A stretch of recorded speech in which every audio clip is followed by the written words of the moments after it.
Bien, estimados, ¿cómo se encuentran? Para mí un gusto estar con ustedes el día de hoy. Vamos entonces a comenzar nuestro curso de reporte e investigación de accidentes e incidentes. Un placer estar con ustedes el día de hoy. Mi nombre es el ingeniero Jesús Medado Alcalá, especialista en seguridad y salud en el trabajo. Cuento con más de 2 años de experiencia liderando equipos de trabajo de seguridad y salud en empresas del sector de hidrocarburos, minería, construcción y servicios específicamente, y también alimentos. Entonces vamos a conversar el día de hoy la importancia y relevancia del reporte e investigación justamente de accidentes e incidentes. Vamos a hablar un poco de las diferencias entre lo que es un accidente, entre lo que es un incidente, qué cosa es un incidente peligroso, y sobre todo cómo reportarlo y cómo abordar una investigación, ¿no? Y vamos a hablar de los diferentes métodos en sí que tiene que se utilizan, por así decirlo, para una investigación de accidentes e incidentes y sobre todo cómo realizar, ¿no? Una metodología bastante ágil y específica como las que vamos a mostrar a continuación. Bien, estimados, estimadas, entonces, sin más preámbulos, comenzamos. Antes, revisando rápidamente los objetivos del curso, ya que el objetivo del curso es realizar un análisis de causa raíz, justamente después que se da la ocurrencia de un accidente, de un incidente de trabajo, con la finalidad de tomar acciones correctivas sin buscar culpables, ¿no?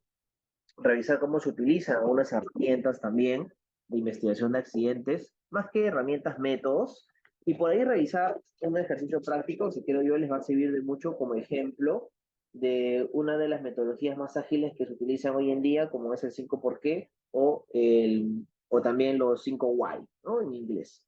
Bueno, entonces sin más preámbulos comenzamos. Cuando hablamos de accidentes e incidentes, primero es importante, como les decía, estructurar y conocer bien la diferencia entre los conceptos, ¿ok? Porque una cosa es un incidente y otra cosa es un accidente. Por ejemplo, lo que es un incidente, ¿no? Según lo que indica nuestra normativa actual nacional vigente, como la ley de seguridad y salud en el trabajo, la ley 29783, nos indica lo siguiente: que un incidente es todo suceso acaecido en el curso del trabajo o en relación con el trabajo en el que la persona afectada no sufre lesiones, o en el que éstas solo requieren de un cuidado de primeros auxilios. Es más, todos los incidentes deberían ser reportados de forma inmediata. Claro, y es cierto, ¿no? Porque en realidad, un ejemplo, ¿no? Si tú tienes una persona que está subiendo las escaleras, ¿no? Y sufre una caída, sufre un resbalón, pero la persona se puede levantar por sus propios medios y aparentemente no es una lesión grave, pero lógicamente, ¿no? Para poder descartar algún tipo de lesión, se le brinda una atención de primeros auxilios, una flotación, algún tipo de curación, y esta persona puede proseguir a hacer, en realizar sus actividades. Eso se considera también un incidente, ¿no? O, por ejemplo, una persona que esté en un almacén transitando de un lado para el otro, no se da cuenta, ¿no? Que está cerca un montacargas, por ejemplo, y ayudarse a ese montacargas un poco más, unos 2 o 3 segundos más, lo choca o le genera un golpe que ayudarse no pasó, no ocurrió, pero como el evento tuvo el alto potencial de generar una lesión, eso se considera un incidente. También se consideraría en este caso pues, un incidente. Después un accidente es todo suceso en sí ya repentino que sobreviene pues por causa, ¿no? O por ocasión del trabajo y que produce justamente en el trabajador ya una lesión orgánica, una perturbación funcional, anatómica, una invalidez o incluso la muerte, ¿no? Por ende, todos los accidentes pues deberían ser reportados también de forma inmediata, ¿no? El, en el caso de los accidentes, el reporte no es tanto un problema porque cuando una persona se lesiona, porque el accidente lo que nos dice es eso, ¿no? El accidente es lamentablemente cuando la persona ya sufre una lesión y producto de esa lesión, pues ya se produce una perturbación de sus actividades normales. Esa persona ya no va a poder seguir laborando. Es más, seguramente cuando después del análisis médico a esa persona le dé un descanso médico, ¿no? Por lo tanto, no es tanto el problema el reporte aquí. Un poco la problemática es cuando no se reportan los incidentes. Por ejemplo, esa persona, en el ejemplo que les di, que se cayó, ¿no? De repente la persona se cayó, pero por vergüenza, ¿no? Por roche, que no lo vean, se para y no dice nada, no sigue su camino. O de repente una persona que sufre un corte superficial, o una persona que de repente por ahí se resbaló, pero tuvo buen equilibrio y se logró coger del pasamanos. Y no, igual, ¿no? Y se resbaló porque de repente viene una condición insegura, pero no lo reporta. Entonces ahí viene justo el tema, ¿no? Que muchas veces no se reportan los incidentes. Los accidentes no es tanto problema, pero mientras más incidentes se logran reportar, mayor va a ser la probabilidad de que justamente pues no tengamos en un futuro accidentes incapacitantes. ¿Ok? Ahora, dentro de los tipos de accidentes hay muchos tipos. Por ejemplo, tenemos el accidente leve. ¿Qué es un accidente leve? Es todo suceso cuya lesión se produce por producto resultado de la evaluación médica que genera justamente en el accidente un descanso breve o con retorno máximo al día siguiente a sus labores habituales, ¿no? Un accidente leve, por ejemplo, ¿no? Imaginemos la persona que de repente se resbaló, ¿no? Se resbaló de la escalera, cae sentada, se le brinda de primeros auxilios, pero por un descarte, porque parece que el golpe ha sido fuerte, ha sido desde el sexto al primer nivel de la caída de los escalones, y se le deriva a la clínica indica que mejor por precaución, descanse por lo que resta de la jornada laboral y que el día siguiente retorne. Entonces, ese suceso se consideraría un accidente leve, ¿no? Porque hay como dice la definición, ¿no? El accidente leve dice, ¿no? El resultado de la evaluación médica genera en el accidentado un descanso breve, con retorno máximo al día siguiente. Entonces, si fuera este el caso, se consideraría de esa manera, ¿no? Muchas veces el accidente leve es después, ¿no? De una evaluación médica, lógicamente, donde el médico determina si es que la persona podría seguir laborando al día siguiente, ¿ya? Pero no deja de ser ya una lesión, ¿no? Ya ha habido una perturbación funcional incluso también de las actividades. Luego tenemos el accidente total temporal, ¿no? Este tipo de accidente total temporal ocurre cuando la lesión genera en sí ya en el accidentado la imposibilidad de utilizar su organismo. Se otorga inclusive tratamiento médico hasta superar recuperación. El accidente total temporal, por ejemplo, eh, sería ya una persona que lamentablemente produce una fractura, se le imposibilita o se le impide utilizar su organismo, ¿no? De manera permanente. En cambio, un accidente parcial permanente, ¿no? Eh, Otro ejemplo de total temporal, ahorita que me estoy acordando para darles más ejemplos, podría ser, claro, una fractura, porque en realidad la fractura va a impedir que una persona de repente una fractura de pie, una fractura de pierna o de mano, utilice con normal, eh, con normal funcionalidad, pues sus manos, sus dedos, ¿no? Si le están haciendo el brazo, no va a poder flexionar. Sin embargo, se le dice total temporal porque el hueso en algún momento va a volver a pegar, ya sea por tratamiento quirúrgico, qué sé yo. Entonces, en esa situación, en esa circunstancia, pues se le considera como un accidente, repito, total temporal. ¿Ok? Otro accidente total temporal que por ahí se podría también considerar sería el, en este caso, pues el accidente, por ejemplo, ¿no? No sé, se me ocurre una quemadura. La piel en algún momento se puede regenerar nuevamente, ¿no? Entonces se consideraría en ese caso, pues un accidente también total temporal, una quemadura de primero o segundo grado, ¿no? Tercer grado no, porque ya hay una intervención quirúrgica con la finalidad, pues, de recuperar cierto tejido, ¿no? O reconstruir algún tipo de tejido de piel, ¿ok? Luego tenemos el accidente incapacitante parcial permanente, que se genera o ocurre cuando la lesión genera la pérdida parcial de un miembro u órgano o de las funciones del mismo, ¿no? Un ejemplo de parcial permanente ingeniero, podría ser pues cuando una persona produce una caída, se golpea la columna y producto de ese golpe de la columna, pues la verdad es que la persona queda parapléjica, ¿no? Es una lesión parcial permanente. Luego tenemos otro tipo de accidente, que es el accidente incapacitante total permanente, ¿no? Que se le clasifica de esta manera porque cuando este accidente no ocurre, prácticamente se genera la pérdida también anatómica, o en este caso también funcional, total de un miembro u órgano del cuerpo de la persona. Incluso también se imposibilita o se impide la función del mismo. Se considera también a partir de la pérdida de dedo meñique. Por ejemplo, un accidente total permanente podría ser una amputación. O sea, si una persona sufre una amputación de mano, una amputación de brazo, ¿no? Se considera, en este caso, un accidente total temporal.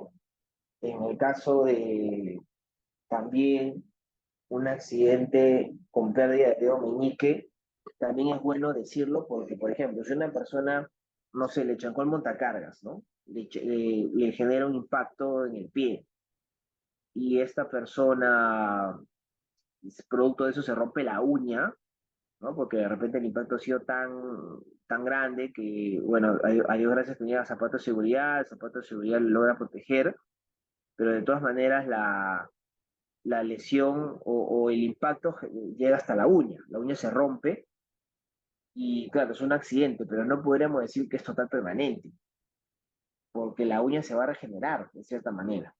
Entonces acá cuando hablamos ya de una lesión total permanente, ya es una lesión de total, es una pérdida de un miembro, de un órgano.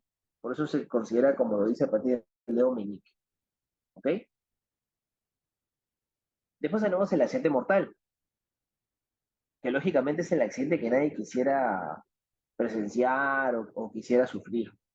Ya cuando hablamos de un accidente mortal, es un suceso cuya lesión produce lamentablemente la muerte de un trabajador.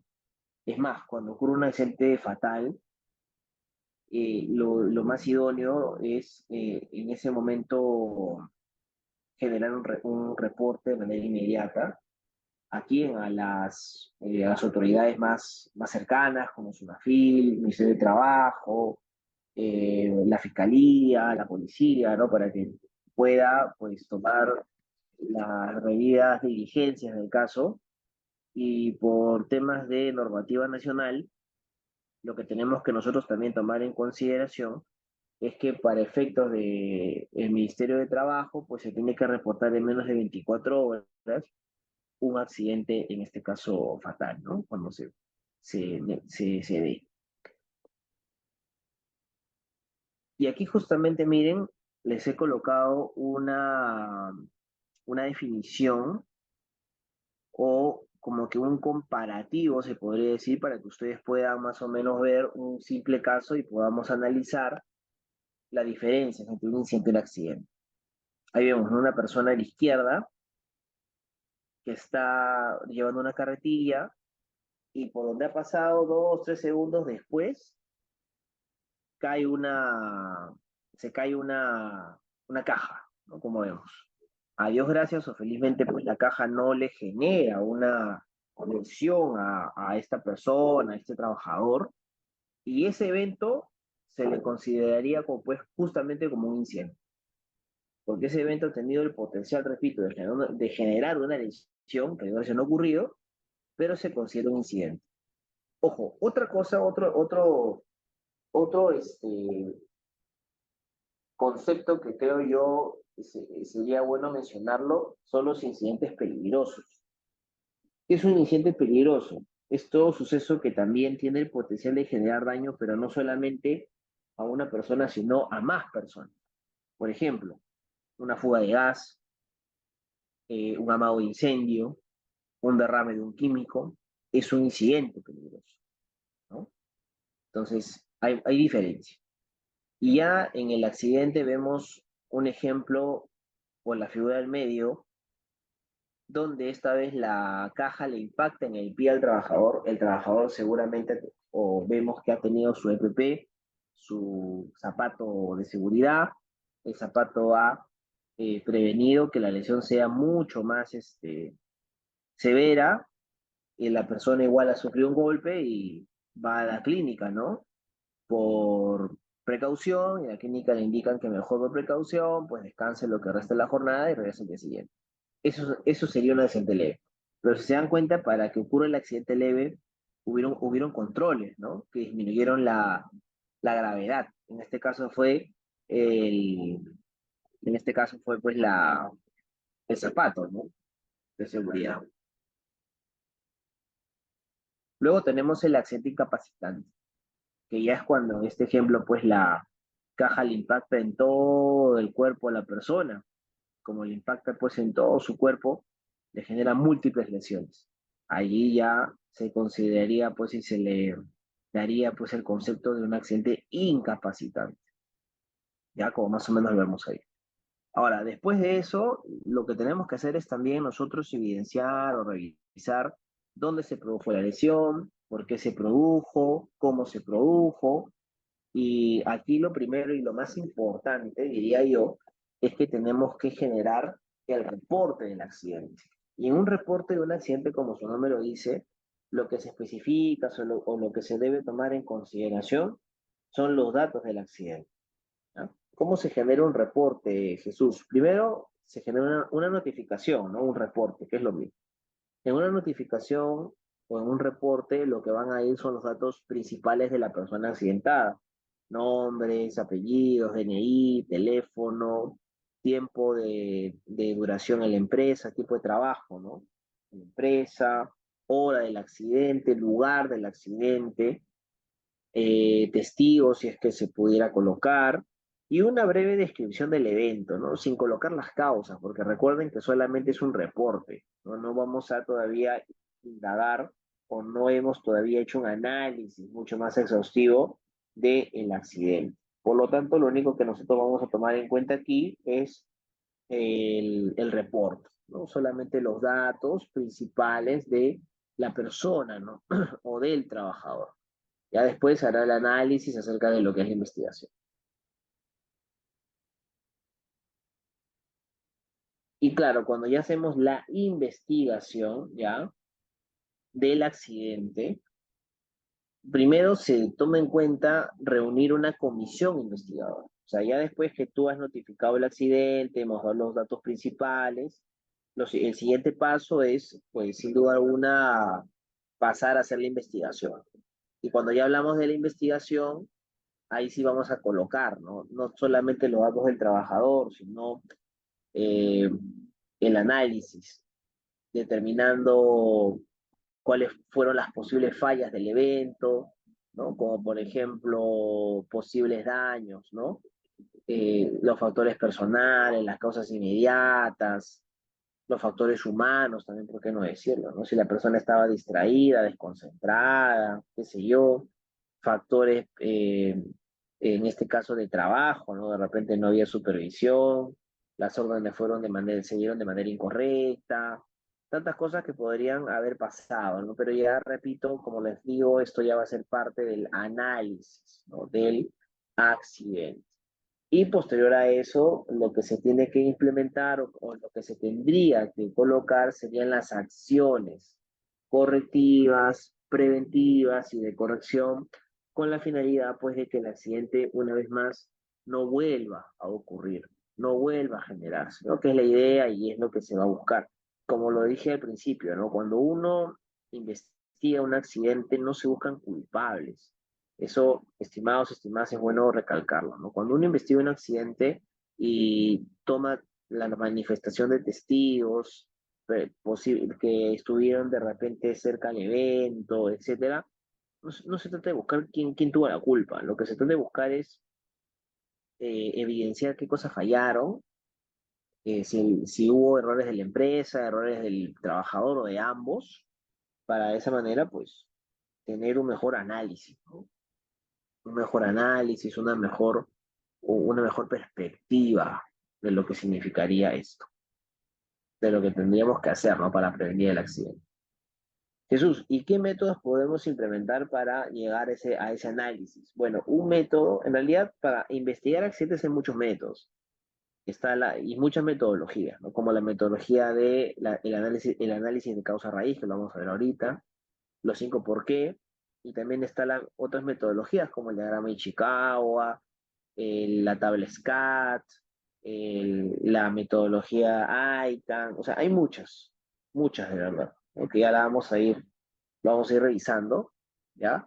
Pero antes de eso, quiero que veamos hasta aquí un breve video resumen acerca justamente de la importancia de lo que es la investigación de los accidentes, que creo yo no está de más, no está de más recalcarlo, mencionarlo en este video que vamos justamente a ver a continuación. Vamos a ver los primeros minutos y después vamos a cerrar la idea cuando ya hablemos de manera muy direccionada con el método del análisis de causa, con el método de los 5 por qué también, ¿no? Que son uno de los métodos o dos de los métodos más usados. Después le vendría ICANN, pero ICANN es un poco más complejo, ¿no? En cambio, los 5 por qué, el análisis de causas es un poquito más sistemático y rápido, un poco más ágil para llegar a la causa raíz de los eventos.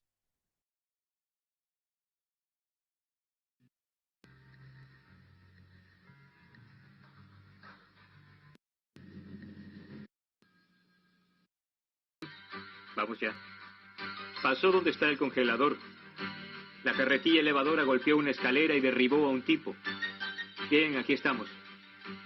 Ya saben qué hacer.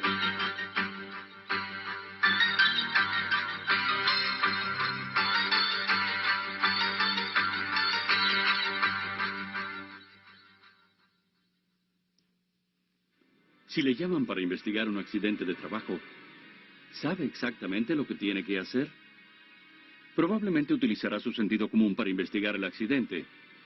Pero cuando los segundos cuentan y hay vidas en peligro, usted necesita un plan que entre en acción automáticamente en cuanto ocurre un accidente. La política de nuestra compañía es investigar cada accidente.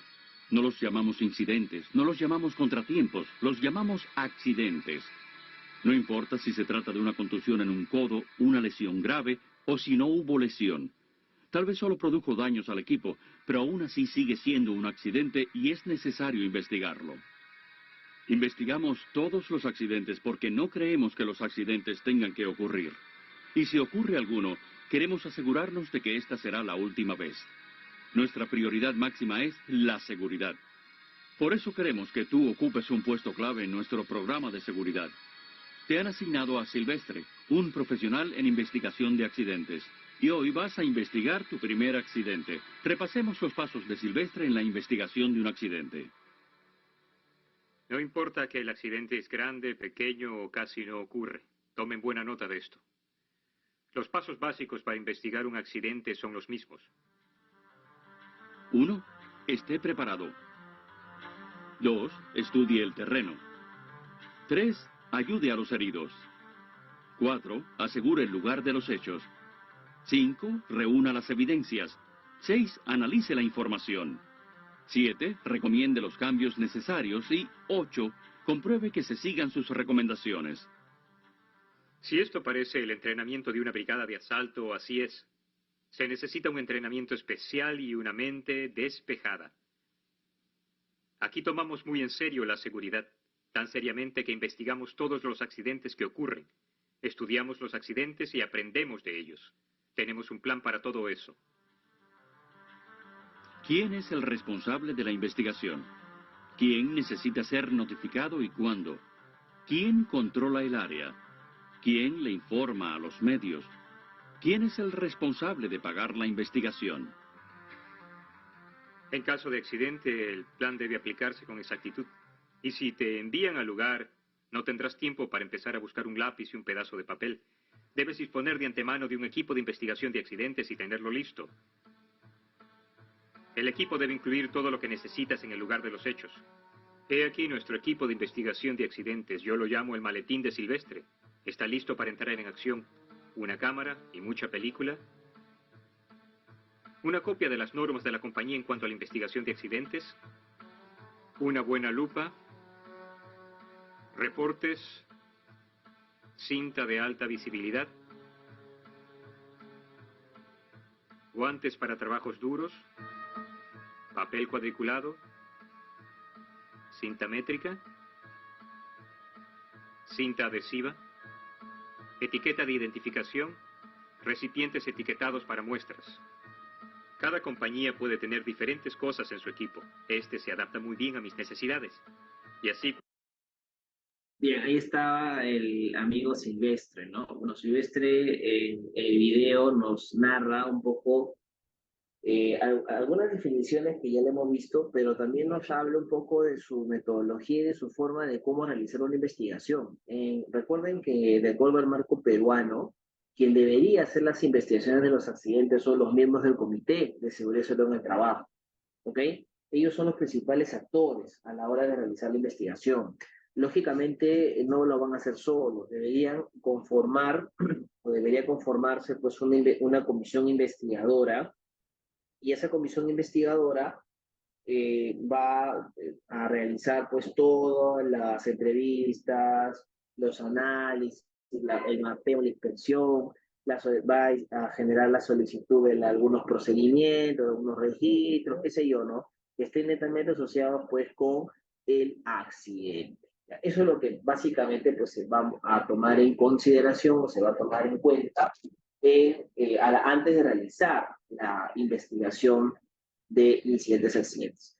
Y ese análisis se va a utilizar de repente el análisis de causa raíz. Y mayormente cuando uno aplica esta metodología del análisis de causa raíz, la base de esta metodología es esto, o indica lo siguiente. Lo que pasa es que cuando uno generalmente va a la escena de un accidente, lo que te recomienda esta metodología es que no veas solamente el accidente, ¿no? Es como un iceberg, ¿no? Cuando solamente visualizas la punta del iceberg, pero no sabes que debajo del iceberg hay un montón de cosas que de repente no estamos observando en un momento específico, ¿no? Obviamente un accidente lo que vemos es el accidente, la lesión, la fractura, etcétera, ¿no? Pero no vamos más allá. Pero en muchos casos la realidad es otra, ¿no? Y debemos estar atentos justamente para evidenciar las posibles causas, que es la base del iceberg, que determinaron o llevaron a que ocurra dicho accidente o incidente.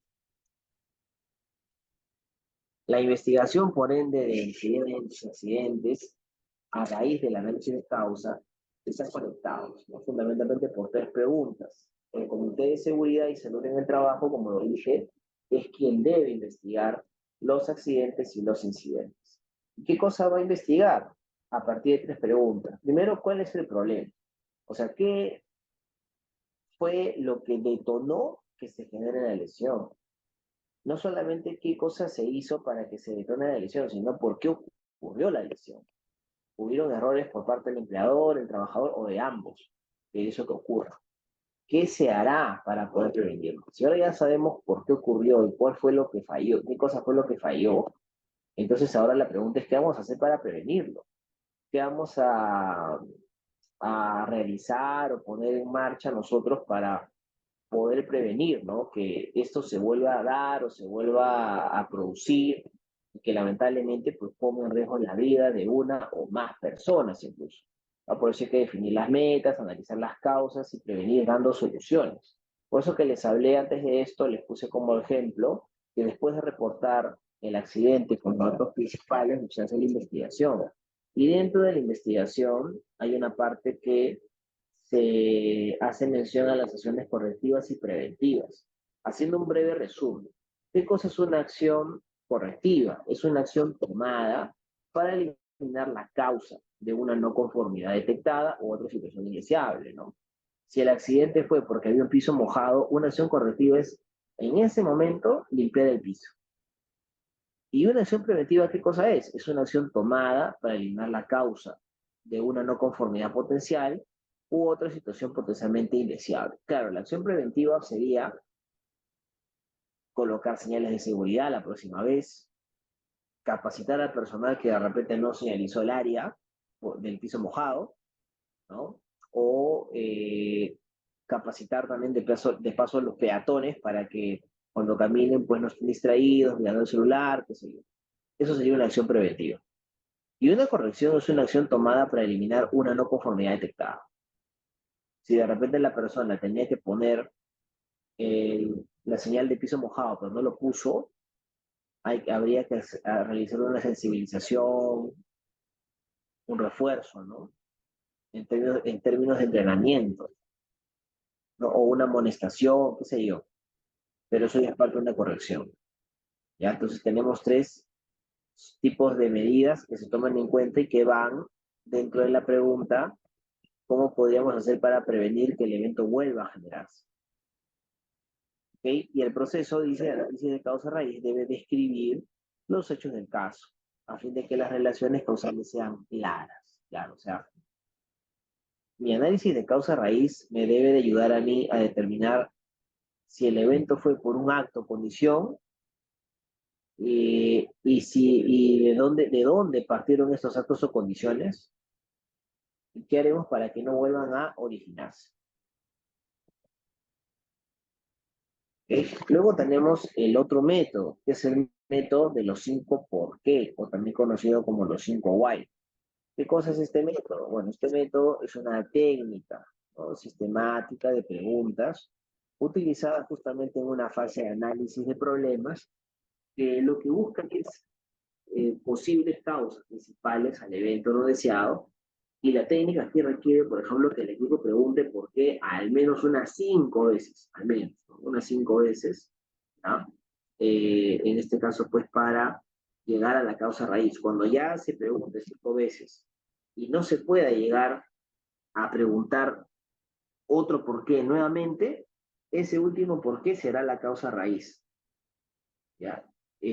Pueden haber múltiples causas, pero esta metodología te ayuda a poder pensar un poco fuera de la caja, poder plantearte, interrogarte y a la vez llegar a, ¿no?, a determinar cuáles fueron las posibles causas potenciales del evento. Esta metodología fue utilizada por el ingeniero Toyota, por Taishi Ono, y hasta la fecha es una de las más, de los métodos o metodologías más utilizadas para la investigación sobre todo accidentes. Y aquí justo vamos a ver un ejemplo, miren. Vamos a realizar este ejemplo y luego vamos a... Ah, ya, antes de esto, vamos a terminar de ver el video de Silvestre, ya, porque Silvestre aquí lo que va a hacer justamente después de más o menos mostrarnos su kit, ¿no?, de investigación, cómo es que él se prepara con su comisión investigadora para analizar el accidente. Ahora vamos a ver cómo es que pone en marcha su experiencia para determinar las posibles causas del accidente. Y luego de eso vamos a ver dos ejemplos prácticos bastante ágiles para que ustedes puedan ver cómo es que se utiliza la metodología de los 5 por qué, sobre todo. Cuando llegue el momento, no tendré que perder tiempo, solo agarro el equipo y lo llevo conmigo. Lo primero que hay que hacer al llegar al lugar del accidente es examinarlo. Buscar 3 cosas. Primero, compruebe si hay peligro. Aléjate de él si representa un peligro. Segundo, decida qué ayuda necesita. Una ambulancia y los paramédicos ya se ocupan de la víctima. Ayudar al herido siempre es la mayor prioridad. Una vez realizado esto, viene el paso tercero. Busque evidencias. Después examina el área. Debe tomarse unos segundos. Busca evidencias. La carretilla, la escalera. Oiga, no mueva eso. Debo tomar fotografías. Necesito que despejen el área, por favor. Tal vez tenga que aislar el área con cinta como hace la policía. Tal vez hasta necesite ayuda adicional para evitar que los curiosos desmantelen la escena del accidente. Una vez asegurada el área, recoge las evidencias. A menos que tengas memoria fotográfica y puedas recordar todos los detalles, deberás tomar muchas fotografías, desde distintos ángulos. Las fotos recogen detalles que desaparecerán al limpiar el área. La posición de la escalera. Las marcas del frenazo sobre el piso. Coloque una regla en la fotografía como referencia. Fotografíe la posición de la carretilla elevadora. Incluso el alambrado en lo alto, en el que trabajaba la víctima. Y observe esto. La niebla a la entrada limita la visibilidad. Quiero ahora que tomes la pluma, el papel y la cinta métrica. Vas a dibujar un diagrama de todo lo que has visto. Esta entrada, la escalera, el lugar donde cayó la víctima, las marcas en el piso, la posición. Solo para comentar, esto que está haciendo Silvestre en el video, el protagonista, es importante, porque después que ocurre un accidente incapacitante, sobre todo que estamos investigando, es bueno pues ir a la zona de donde ocurrió el evento. Y si es posible también cercarla. Por ejemplo, si ha sido un atrapamiento en una máquina, ¿no? La persona ya se rescató, paralizar la actividad en esa máquina, cercarla y proceder a tomar las muestras, fotos, fotografías, pedir procedimientos instructivos, checklist de la máquina si es posible para poder tomar toda la evidencia posible post evento, ¿no? En ese caso. De la carretilla, incluso el lugar en el techo donde la víctima trabajaba. Las fotografías y los dibujos son muy importantes, sobre todo en accidentes como este donde ocurren lesiones graves. Y ahora vamos a recoger más información, esta vez del agente que intervino. Ese es el conductor de la carretilla. Está muerto de miedo. Participó directamente en el accidente y no podemos hablar con la otra persona. Ante todo, no vamos a culpar al conductor. No queremos acorralarlo ni molestarlo. Solo queremos que nos cuente los hechos tal como ocurrieron. Esto es lo que haremos. Limítese a los hechos. No acuse. No se haga el detective. Fue bastante malo, ¿eh? Soy Silvestre de seguridad y este es mi socio. ¿Podría decirnos lo que recuerda que pasó? Usted puede aprender a interrogar al testigo. He aquí algunos. Entonces lo que dice Silvestre también creo que es importante porque cuando uno toma una manifestación a un testigo de un accidente, lo que se busca es primero tratar de hacer preguntas abiertas, ¿no? Descríbame, por favor, cómo fue el evento o qué estaba haciendo antes del evento. Explíqueme qué cosas usted estaba realizando horas antes o minutos antes del evento, qué cosa hizo después del evento. Eh, Cuente un poco acerca de sus funciones, ¿no? Porque si le preguntamos si, por ejemplo, si hacemos preguntas cerradas, ¿no? Como por ejemplo, si usted está capacitado, ¿no? En términos de seguridad, indíqueme si usted conocía los pedidos de la máquina, qué sé yo. Son preguntas muy cerradas. No le vamos a dar mucha cabida a que el trabajador se desplaye y de repente nos dé datos que en realidad sí son importantes, ¿no? Y relevantes para llegar a la causa raíz del evento. Puntos que debe recordar cuando lo interrogue. Háblele al testigo en un plano de igualdad. Dígale que necesita su ayuda para reunir la información. Mantenga la entrevista en un tono informal. Si pareciera un interrogatorio formal, la información no fluiría con tanta facilidad. Haga preguntas abiertas. Dígame qué ocurrió desde que usted pasó a través de la entrada. Es muy importante hablar lo antes posible con el testigo después del accidente. El tiempo puede alterar la memoria y es normal que las emociones, experiencias pasadas y opiniones afecten los recuerdos de las personas. ¿Qué es lo más importante? ¿Las evidencias físicas o hablar con los testigos? Pues eso depende del accidente. Como investigador del accidente, tú tienes que decidirlo. Suponga que haya unos lentes en el piso de la carretilla elevadora, pero cuando interrogó al conductor, le dijo que no tenía problemas en la vista.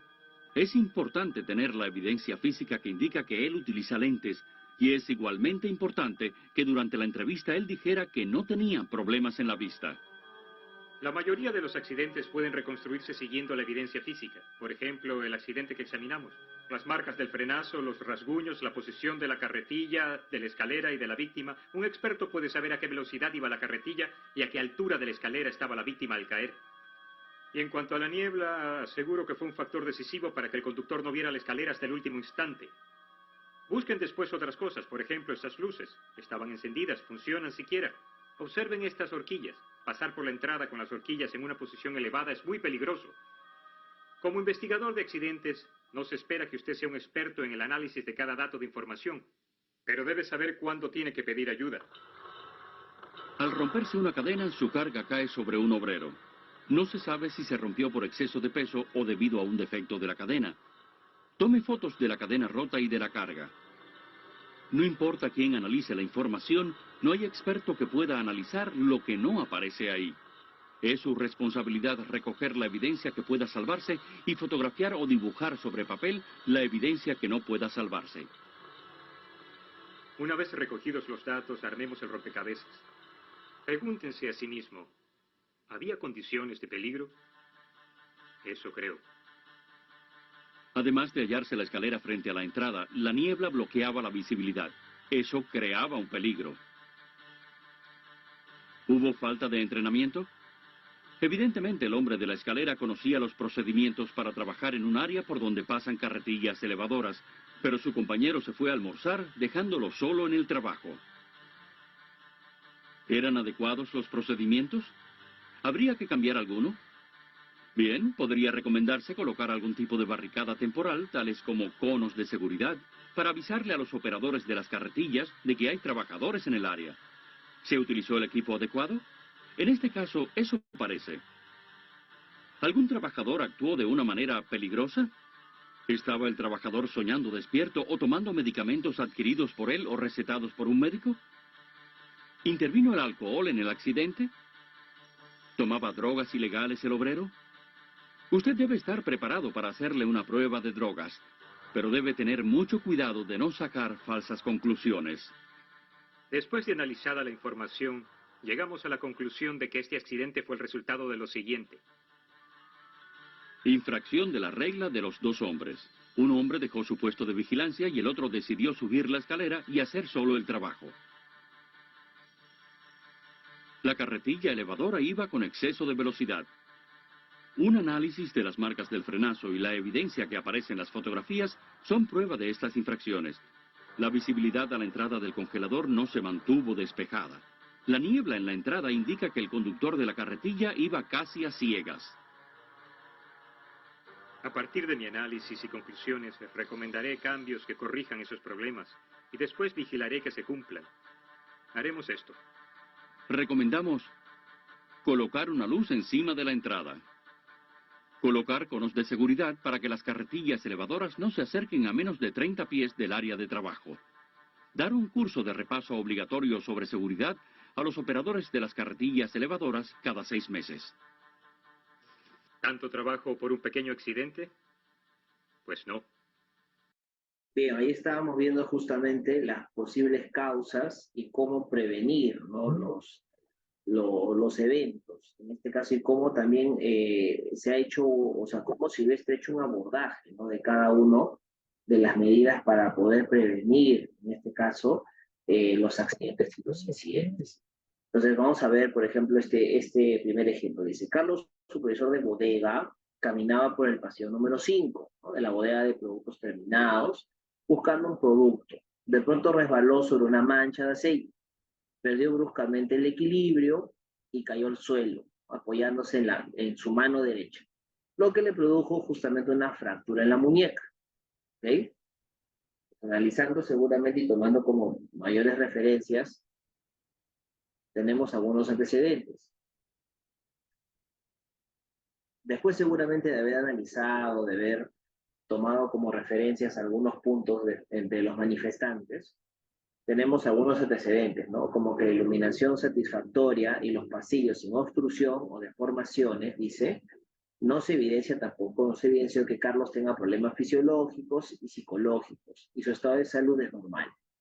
No se determinaron tampoco actos incorrectos. Entonces, aquí vamos a proceder con el primer análisis, ¿no? Del primer por qué. Entonces, ¿por qué, no? En este caso se generó la lesión, el accidente, bueno, porque hubo una clara permanencia, una condición insegura, ¿no? Una mancha de aceite en el pasillo de tránsito. Ahora, ¿por qué estaba y permaneció el segundo por qué, no? La mancha de aceite en el pasillo de tránsito, la respuesta sería, ¿no? La mancha de aceite apareció porque, ojo, ¿no? La grúa número 21, seguramente un dato ya obtenido en las manifestaciones, por eso que las entrevistas son bien importantes, tenía una filtración de aceite, nos dice, y al detenerse en el sector, por 5 minutos se produjo una pequeña mancha que permaneció porque ninguna persona se dio cuenta de su existencia en el pasillo. ¿Por qué la máquina número 21 tenía una filtración de aceite? Sería la siguiente pregunta. Porque la empaquetadura del cárter estaba en mal estado. ¿Y por qué la empaquetadura se encontraba en mal estado, se deterioró? Sería el tercer por qué. Porque no se reemplazó en el tiempo que correspondía. O sea, aparentemente no ha habido, ¿no?, una correcta reparación a tiempo, no ha habido una correcta intervención de las empaquetaduras, en este caso que tenían que haber, o podían haber evitado la mancha que provocó el accidente al contacto con el montacarga. Siguiente, ¿por qué? ¿Por qué no se reemplazó entonces en el tiempo que correspondía? Y la respuesta sería porque no hay un programa, o sea, miren esto, porque no hay un programa de mantenimiento preventivo para las nuevas horquillas. Y tampoco hay una revisión diaria de chequeo. Se ejecuta solamente mantenimiento correctivo. O sea, no hay un mantenimiento preventivo, ¿no?, de los equipos, de las máquinas. Ahora, ¿por qué si la empaquetadura estaba mal y filtraba aceite no se había sometido el equipo a reparación? La respuesta sería porque el operador de la grúa había informado a su jefe de mantenimiento, pero aún no se había tomado resolución de someterla a mantenimiento, ¿no? Y la máquina proseguía a trabajar. Claro, o sea, el operador había informado a su jefe, pero mantenimiento pues no tomó una acción inmediata. El siguiente, ¿por qué sería entonces? ¿No? ¿Por qué el jefe de bodega permitió que siguiera funcionando la máquina, a pesar de que ya tenía conocimiento del operador? Porque consideró que necesitaba el equipo, que la pérdida era pequeña y que podía usar el equipo un par de días, ¿no?, sin problema y sin afectar justamente su programa de trabajo, ¿no? O sea, puso por encima, ¿no?, de la seguridad, se podría decir, la producción, sin importarle pues las posibles consecuencias que esto podría traer, y en realidad pasó. Entonces, esa sería la causa raíz. La falta de desinterés, la falta de liderazgo, la falta de omitir, la falta de prevención a la hora de prevenir accidentes laborales, sería la causa raíz, ¿no? Y eso pasa en muchas empresas, en muchas compañías, ¿no?, donde a veces los líderes ponen por encima de la seguridad la producción y tratan de pasar por paños fríos, ¿no? De repente reparaciones, filtraciones, mantenimientos que a la hora de la hora pues pueden provocar estos accidentes que son gravísimos, ¿sí? Después tenemos otra técnica, ¿ya?, o otra resolución que lo vamos a ver a continuación, que es la tabla SCAT, ¿okay? La tabla SCAT en sí es una técnica de análisis también de causa y efecto para la resolución de problemas que más que todo es como una tabla, ¿no? Es una tabla que ya está elaborada, está estructurada, cada persona lo tiene a la mano como parte de la comisión investigadora. Y es una técnica pues que simplifica, como su nombre lo dice, el análisis, mejora la solución de cada problema, ayuda a visualizar justamente mejor y lo hace más entendible, ya que agrupa el problema, la situación o análisis y las causas y subcausas que contribuyen a este problema o situación. Entonces la tabla SCAT sería pues otra metodología, otro método, en este caso de análisis de accidentes, ¿no? La famosa tabla SCAT. ¿Okay? Jesús, ¿y cómo es esa tabla SCAT? Lo vamos a ver a continuación. Esa tabla SCAT tiene más o menos esta particularidad. La tabla SCAT nos va a ayudar a poder determinar tipo de contactos, o sea, cómo fue el accidente, ¿no? ¿Por qué tipo de contacto? Golpeado por, aplastado por, electrocutado por, contacto con, etc. Y luego de eso nos ayuda también a determinar las cosas inmediatas. Si fue por un acto, una condición insegura, causas básicas, ¿no?, si fueron por factores personales o factores laborales. Y lo más importante, la necesidad de acción. ¿Qué cosa voy a hacer yo para prevenir que el accidente vuelva a ocurrir? ¿Cuáles van a ser mis acciones correctivas, mis acciones preventivas, ¿no?, para prevenir que el accidente vuelva a darse? Y esta es la tabla SCAT. Si se dan cuenta, en el marco superior, lo primero que se toma en consideración es la potencial severidad de pérdida, ¿no? Si fue mayor, grave o menor, y lo voy a iluminar con un puntero láser, esa es la metodología, ¿no? Acá lo que se determina primero es la potencial severidad de la pérdida, mayor, grave o menor, probabilidad de ocurrencia, alta, moderada o baja, frecuencia de exposición, grande, moderada o alta, ¿no? Entonces acá está el tipo de contacto, ¿no? Vamos a poner un ejemplo, ¿no? Vamos a poner un ejemplo, voy a agrandar esto. Por ejemplo, ¿no? Supongamos que la persona sufrió un accidente porque se golpeó con la caja le cayó encima. Entonces, si una caja le cayó encima, el tipo de contacto sería golpeado por, ¿ok? Golpeado por, acá está, golpeado por, impactado por objeto en movimiento. Entonces, aquí ya, golpeado por, si este es el tipo de contacto, ya te da, acá dice ver CI. ¿Qué cosa es CI? Causa inmediata. Y ya te da los números aproximadamente de cada causa inmediata para que tú analices si es que podría ser una posible causa. Por ejemplo, dice, no ver CI 1, 2, 4, 5, 6, 9, 10, 12, 13, 14, 15, 16, 20, 26. Entonces vamos a ver la causa inmediata 1. ¿Qué cosa es la causa inmediata 1? Dice, operar equipo sin autorización. 2, omisión de advertir. 4, operar a velocidades indebidas.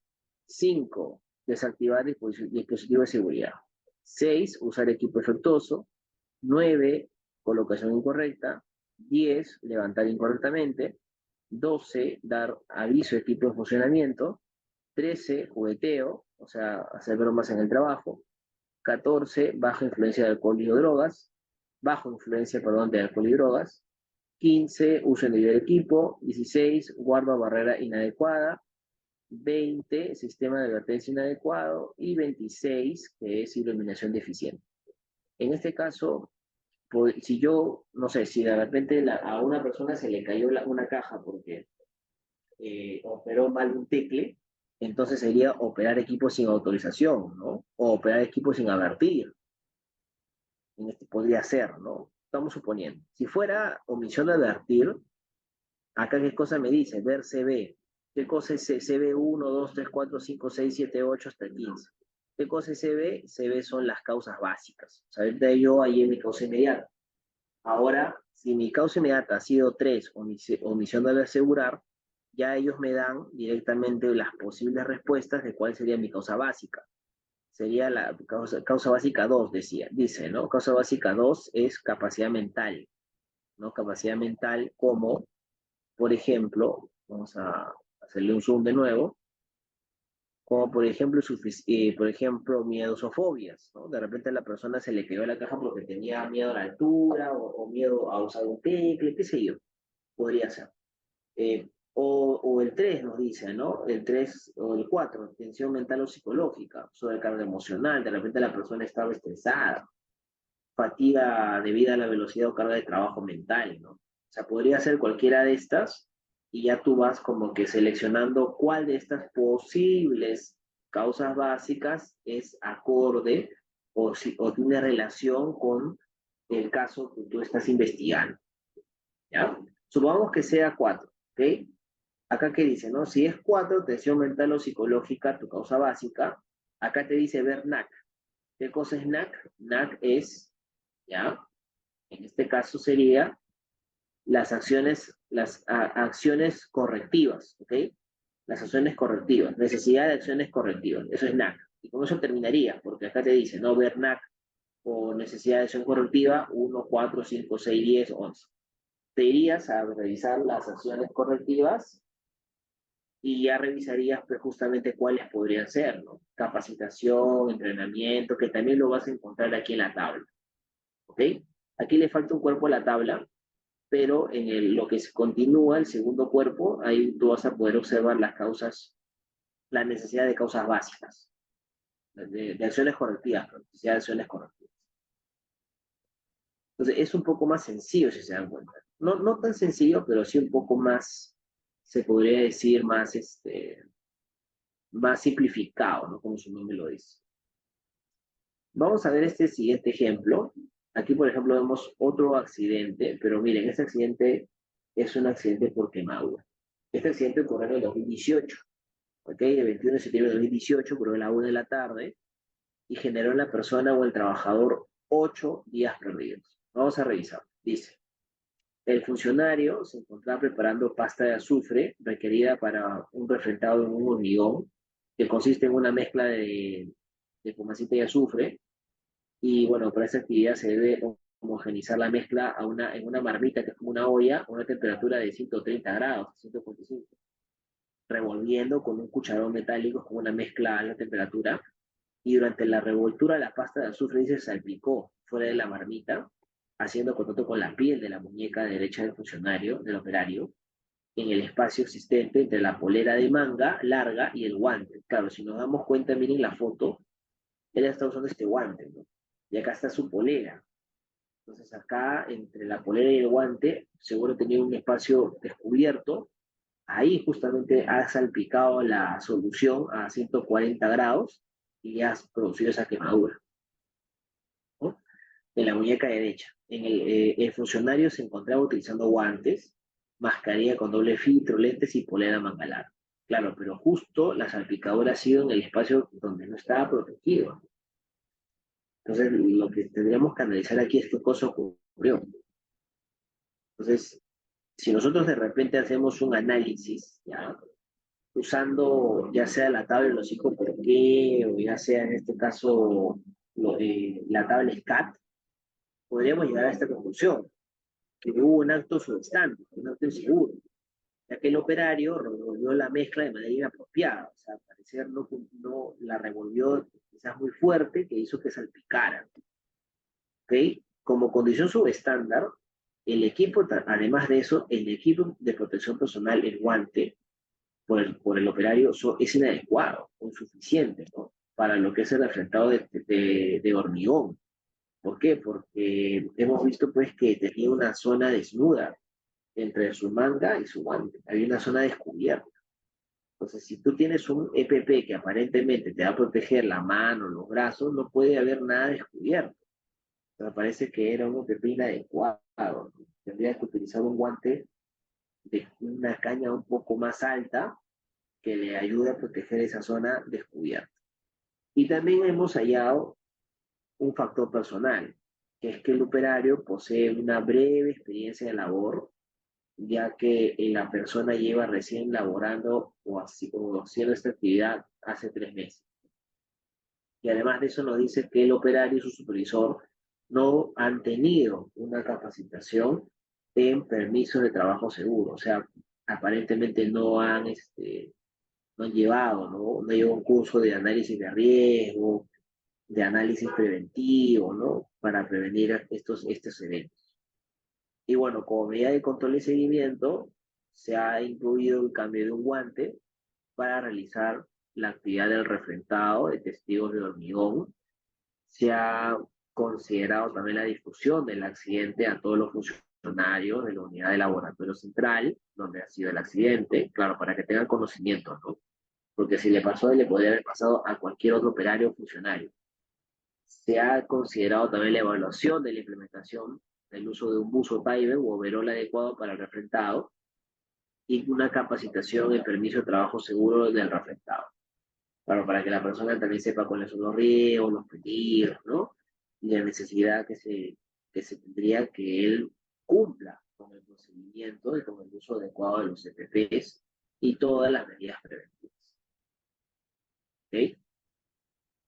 Y vamos a ver este último ejemplo, que también es de una quemadura, donde nos dice que la funcionaria Rosa Olmos, cerca de las 6 de la tarde, mientras realizaba la labor de servicio de café para los funcionarios, nos dice, de su empresa IDEM, en el casino de la institución, dice, efectúa el vaciado, ¿no?, del contenido del termo al lavaplatos.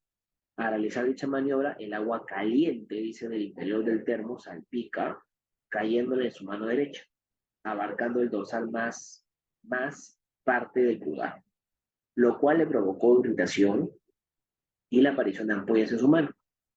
Acto seguido, sumerge su mano en agua helada y es derivada del hospital. Entonces, si analizamos un poco también usando la tabla SCAT o usando los métodos 5 por qué, llegamos a la conclusión de que hubo un acto subestándar, ¿no? de que hubo una descarga inadecuada del agua caliente. El líquido sale de forma muy brusca del termo hacia el lavaplatos, salpicando en su mano. Condición subestándar no ha habido un factor de persona acá, que ha sido un exceso de confianza, producto de los 15 años de experiencia que tiene la persona haciendo la actividad.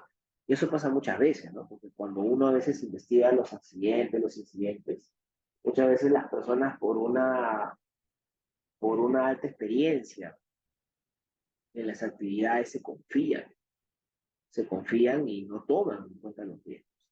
Medidas de control y seguimiento, revisión de procedimientos, ¿no? De vaciado de líquidos calientes, confección del procedimiento seguro de trabajo, porque aparentemente no hay un procedimiento para poder hacer un vaciado, ¿no? Seguro, y una capacitación en el mismo procedimiento que se va a implementar. Eso sería una medida más que todo preventiva, ¿no? Para poder evitar que el evento vuelva a darse y que la quemadura en este caso después sea mucho más severa. Entonces, si se dan cuenta aquí, los dos métodos que hemos visto, tanto de la tabla SCAT como de la metodología de los 5 por qué, son metodologías bastante ágiles, ¿no? Lo que busca es minimizar tiempo a la hora de determinar las posibles causas raíz, pero si se dan cuenta aquí también lo básico y lo más importante es recabar toda la información necesaria y pertinente post entrevistas, ¿no? Las entrevistas y manifestaciones de las personas entrevistadas o testigos son vitales. O sea, sin esa información no podríamos nosotros determinar las posibles causas raíz, si fue acto subestándar, si fue condición subestándar, si fue acto personal. Entonces las entrevistas son bastante importantes, ¿no? Yo les recomiendo como último consejo y haciendo un breve resumen de lo que hemos visto, de que cuando ustedes aplican la investigación de accidentes, háganlo siempre vayan con la mira de mejorar su sistema de gestión. No se pongan nunca una venda en los ojos, ¿ya? Porque si nosotros nos ponemos vendas en los ojos, tratando como se dice, patear la responsabilidad al trabajador, estamos cometiendo un grave error. Eh, Porque de repente también la responsabilidad ha sido compartida o netamente por parte de la empresa y tendríamos que asumir dicha responsabilidad, pues y hacer mucho más fuerte el sistema de gestión, hacerlo mucho más duro, hacer controles mucho más eficientes para que el accidente o los accidentes futuros no vuelvan a darse. ¿Ok? Y vamos a ver por último este último evento, para ir cerrando. Tipo de accidente, presión de partículas, ¿no? Fecha 7 de agosto de 2018, días perdidos 0, ¿no? Esto se consideraría un accidente o un incidente. Bien, vamos a ver. Funcionario realizaba cortes para análisis de fallas de materiales a un cigüeñal. Para efectuar el corte se debe emplear un esmeril angular. Al momento de cortar un trozo de material, una partícula es proyectada por el esmeril, ingresando al ojo derecho del funcionario y produciendo en el instante solo comenzó. Finalizada su jornada laboral y alrededor de las 8, el funcionario presenta molestias en su ojo seguido de irritación. El funcionario indica a su jefatura directa y a prevencionista de riesgos que es producto de la partícula proyectada por el esmeril. Al momento de realizar esta labor, el funcionario se encontraba empleando sus elementos de protección personal, guantes, zapatos, coleto y casquete con visor. Si analizamos después de haber hecho las entrevistas y todos los posibles eventos previos, podría haber existido un acto subestándar, ¿no? Que es operar equipos sin autorización. El funcionario realizaba labores sin autorización de su jefe y no cuenta con la capacitación pertinente. Condición subestándar no ha habido y un factor de la persona sería la falta de conocimiento, ¿no? La falta de conocimiento de las instrucciones y labores que realiza el funcionario. Además, no existe procedimiento de trabajo seguro en el manejo de esmeriles, ojo con eso, por lo cual los funcionarios no han sido capacitados. Otra medida de control y seguimiento sería la elaboración de un procedimiento de trabajo seguro para esmeril angular, capacitar a los funcionarios en el procedimiento de trabajo seguro y definir funcionarios para realizar estas labores. Aparentemente no tienen una persona específica con las funciones para realizar esta actividad, cualquiera lo hace. Debería ser una persona capacitada y entrenada y ellos lo han determinado como una medida preventiva. ¿Ok? Y bueno, estimados, en resumen, con esto estaríamos cerrando la capacitación. Nuevamente para mí ha sido un Un gusto, un placer poder haber compartido con ustedes estos dos métodos. Si bien es cierto, hay muchos más métodos y metodologías para investigar accidentes, pero como les digo, como un resumen, lo primero y lo más importante es hacer un reporte. Ocurre el accidente y el incidente, lo ubiqué, ya lo clasifiqué, ahora tengo que reportarlo. Segundo, lo investigo. Mínimo no deberías hacerlo en menos de 72 horas la investigación.